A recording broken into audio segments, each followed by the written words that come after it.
Welcome back to Ask the Attorney on Buzz TV. I'm your host, Mike White, and on Ask the Attorney, we spend time getting to know a little bit about law, getting some legal advice, and sharing with you some of the answers that you might have been seeking.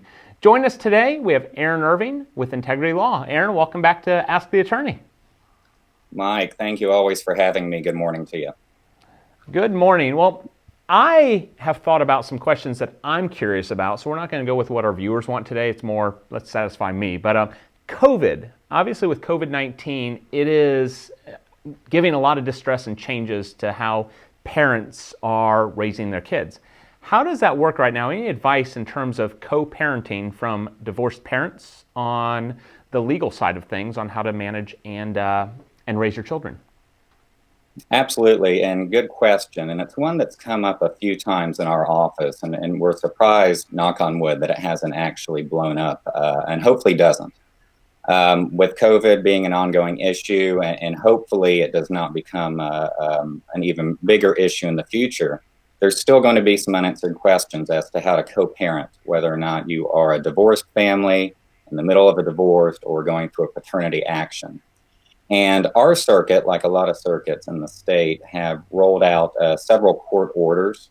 Essentially, we call them administrative or standing family law court orders that kind of govern what we expect from the parties, what we expect from the attorneys, and how we can streamline and advise our clients. So, most common question I get, Mike, are my child is supposed to go to father's house or mother's house.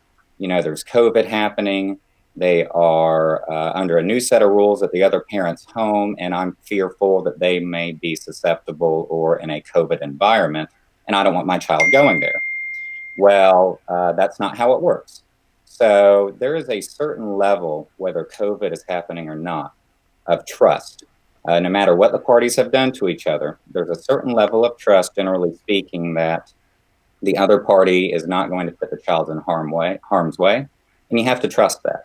So with COVID, even though the children are doing homeschooling, the time-sharing arrangements that parties have been following must still continue, barring some sort of an emergency circumstance. And that's been kind of a hard pill for people to swallow, but the court is going to want parents to continue the status quo as they always have been doing. So do you see any cases, excuse me, that come up after the fact? Because with social distancing, as you see, about half the population is still social distancing, and then you've got the others that aren't. So if they have different viewpoints on social distancing, does that matter? Yes and no. You know, the favorite saying in the law, especially when I teach at the college, is it depends.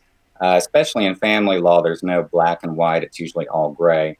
The law favors the word reasonable. So I know that that can be stretched 1,000 different ways, but that's why you seek good counsel and the advice of counsel. Parents are going to have different boundaries and guidelines, hopefully following what the federal guidelines are, but you know, there's a little bit of gray area there. So provided a child is not being taken to a massive party outdoors that you hear about on the news and that sort of thing, parents just simply have to trust that the other is not going to make an unreasonable decision and put their child in some sort of danger. So talk about, you guys do a lot of focus on estate planning. Does the effects of divorce, if someone's got an estate plan, what happens after the fact in terms of that plan that they had in place? Good question. So, like you said, we do a lot of estate planning, family law, of course, and personal injury here. With estate planning, we, of course, hope that everyone gets their affairs in order, whether or not COVID's happening. Once a dissolution is complete, we always advise the clients that they need to take a look at their existing estate plan, simply because perhaps you left your spouse on your estate plan, and of course, now you no longer have that spouse. Well, the law does have an exception to the rule that if you are divorced, that spouse still doesn't get to, that ex-spouse rather, still doesn't get to reap the benefits. There is an exception to the rule that spouse is now deemed to have predeceased you, even though they're not living, as the result of the divorce. However, you've had a major life-changing event, and so it begs the question, why should you not get your estate plan up to date? And perhaps you haven't even looked at your estate plan in 15 or so years even. So all the more reason to have it updated.